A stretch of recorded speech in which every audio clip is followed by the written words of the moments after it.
Argentine کے ماہرین نے گزشتہ 30 برسوں میں خواتین کی ترقی کے حوالے سے چین کی شاندار پیش رفت اور عالمی سطح پر صنفی مساوات کے فروغ میں اس کے نمایاں کردار کو سراہا ہے۔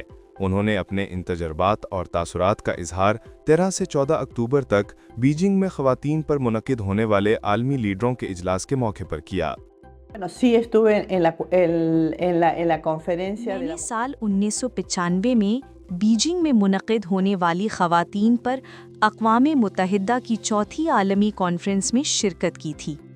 اس موقع پر مجھے نچلے طبقوں کی خواتین کی آواز بننے کا اعزاز حاصل ہوا ہے۔ میرے لیے چین کا دورہ ایک خوشگوار حیرت تھا، جہاں میں نے خواتین کی پائیدار ترقی کے لیے عوامی پالیسیوں کے ساتھ ساتھ وسیع تر قومی پالیسی اقدامات میں نمایاں پیش رفت بھی دیکھی ہے۔ میں چینی خواتین کی ترقی اور تعلیم، معیشت سمیت دیگر شعبوں میں اجتماعی کوششوں سے بے حد متاثر ہوئی۔ چینی خواتین کے کام نے مجھے واقعی حیران کر دیا ہے۔ چین کا ایک تصور ہے کہ خواتین آسمان کا آدھا حصہ تھامتی ہیں، اور میرا یقین ہے کہ چین میں خواتین نے بہت کم عرصے میں نمایاں ترقی حاصل کی ہے۔